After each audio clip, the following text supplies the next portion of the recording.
চিন্তা করে আখিরাতের কথা মাথায় রেখে সামাজিক কাজে মানবতার সংগঠন চর্তি সমাজ কল্যাণ সমিতি আরব আমিরাতর উদ্যোগে ঈদ পুনর্মিলনী অনুষ্ঠান ও আলোচনা সভা অনুষ্ঠিত। যারা উপস্থিত হয়েছে সবাইকে ঈদের শুভেচ্ছা, ঈদ মোবারক।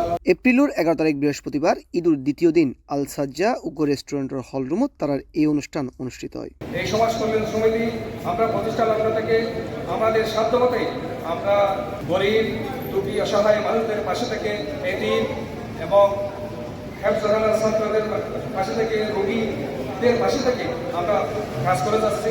দিদারুল ইসলাম তালুকদারের সঞ্চালনায় এবং চর্তি সমাজ কল্যাণ সমিতির সভাপতি শাহজাহান তালুকদারের সভাপতিত্বে এর প্রধান অতিথি হিসেবে উপস্থিত আছেন আরব আমিরাতের ব্যবসায়ী আহসানুল্লাহ বাবু। আমরা যেটা চাই সমাজ কল্যাণমূলক কাজের মাধ্যমে আমরা কোনো ভায়োলেন্সে বিশ্বাসী নয়। ইসলামে কোনো ভায়োলেন্সের জায়গা নেই। আমরা চাই ইসলামটা বাংলাদেশের জমিনে ফুটুক, কিন্তু আমি সেই প্রচেষ্টায় সামিল হয়ে জান্নাতে যেতে চাই।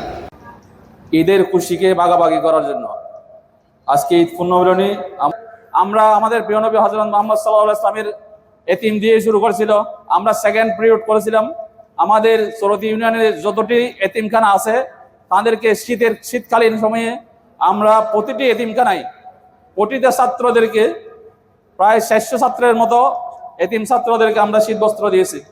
তাহলে এখন আমাদের সমিতির উদ্দেশ্য আখিরাতের ফায়দার জন্য। অনুষ্ঠানত বিশেষ অতিথি হিসেবে উপস্থিত আছেন আব্দুল খালেক, সালাউদ্দিন বাদশাহ, আব্দুল করিম, নাইমুদ্দিন চৌধুরী, নুরুল কবির চৌধুরী, আব্দুল মালেক ও ইরফানুল হক।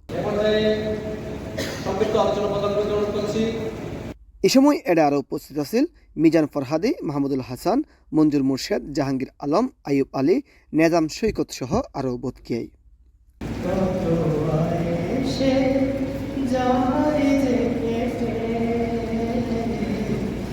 পরে হাফেজ আব্দুল হালিমুর মোনাজাত আর চট্টগ্রামের ঐতিহ্যবাহী মেজদানের মধ্য দিয়ে অনুষ্ঠানের সমাপ্তি করা হয়।